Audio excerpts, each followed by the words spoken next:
Good morning, guys. Happy Friday. Well, I want to talk about a couple of things this morning. One of them being the West being the laughing stock of the world. Gee, I wonder why. And two, the demise of the dollar going forward and what you need to pay attention to. So, if anybody heard yesterday or noticed, Potato Joe awarded the Congressional Medal of Honor to two soldiers yesterday. It's kind of interesting because every day Joe seems to one-up himself on his gaffes. Now, one of the soldiers yesterday was the first African-American black soldier awarded the Congressional Medal of Honor post 9/11. Okay?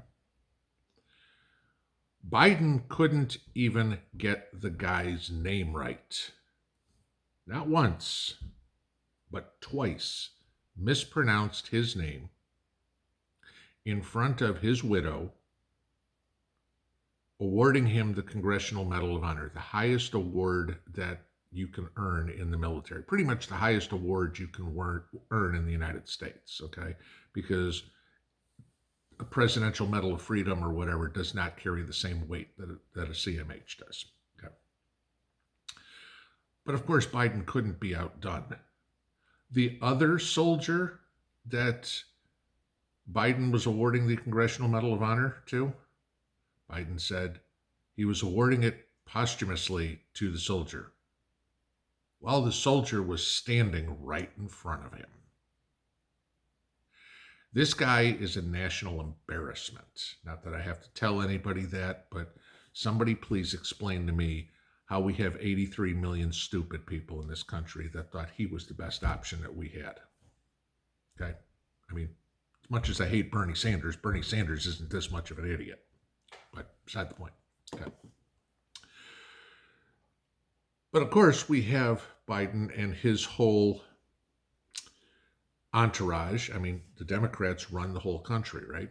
So, I mean, both houses of Congress, presidency, so all three, well, not three, because the Supreme Court's non-political, okay, but both branches of decision-making, well, the decision-making doesn't even work either. Okay, but you know what I mean. Congress and the president. So, of course, Biden gets to appoint all our diplomats, all our secretaries, et cetera, et cetera, et cetera.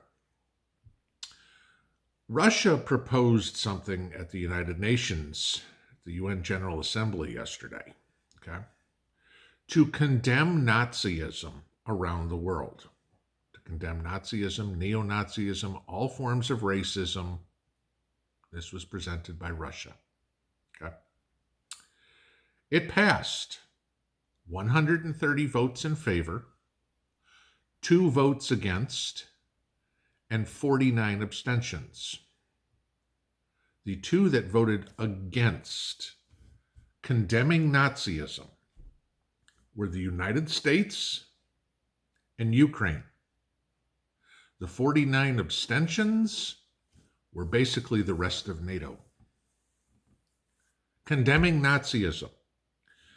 The Biden administration at the UN General Assembly yesterday voted against condemning Nazism. I want you to let that sink in for a second.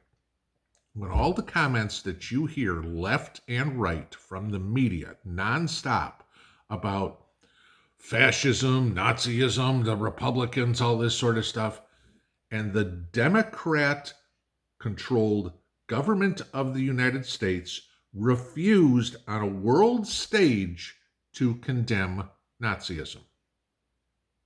Yes, folks, that is the truth.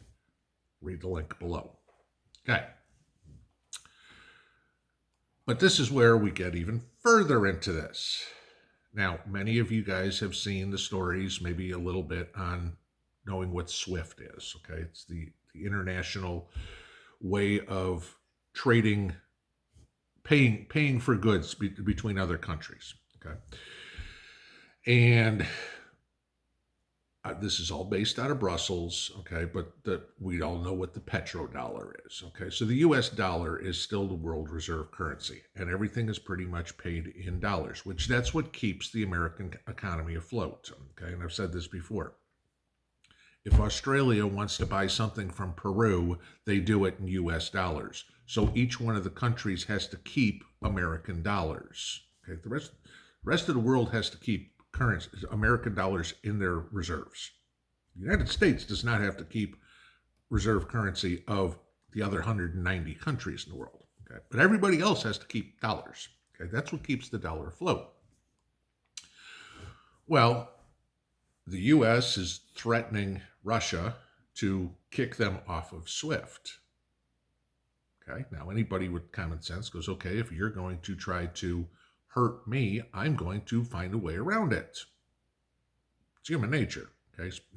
And if you're in charge of a country, you need to take care of that entire country.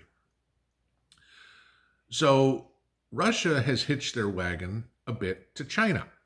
Now, if you go back a little bit, Russia and China have never been allies, okay, to speak of, right? Even though at one point both were communist governments, they still weren't allies. They've been enemies. Lately, they've been frenemies. And now they're getting more friendly, if you will. Both the Russians and the Chinese want to take the US dollar away from being the world reserve currency. They would both prefer it to be their currency, whether it's the ruble or the yuan. Okay. What they are doing, considering, again, think of the trade partnerships, think of how the world relies on these two countries. Okay. China for most of the manufacturing in the world. Okay. We're not the only country that buys a ton of stuff from China. Everybody does. Okay. Australia, Europe, South America, whatever. Russia's big export is petroleum. Okay. Well, natural gas. How does Europe stay warm? Primarily Russian natural gas. All of a sudden, if you have Russia and China tie together like this and kick out the US dollar as the preferred currency, won't say the reserve, but the preferred currency. Now, all of a sudden, what do you have? Do you have Great Britain, Germany, France, Italy, Greece, Romania, Czech Republic, Poland, you name it, start selling dollars and buying yuan, buying rubles? If this happens, guys, and the rest of the countries around the world start selling dollars, again, supply and demand. You throw a ton of dollars into the market all at once, that devalues the value of the dollar. Big time, okay? Which just leads to massive inflation, i.e., Weimar Republic, Venezuela. That's what you're looking at. Neither China nor Russia can take on the United States by themselves. Not militarily, not financially, not economically, not any reason. Combined between the two of them, they can. Okay. That's a scary premise. And this is what you have our White House, our Congress, completely ignoring. But all these things that I just talked about, every single one of them, affect you and me in our way of life. If the dollar crashes, guys, because of this, we're on our own. Because there ain't nobody coming to the rescue of the United States with this clown in the White House. Have a good Friday. Pinball out.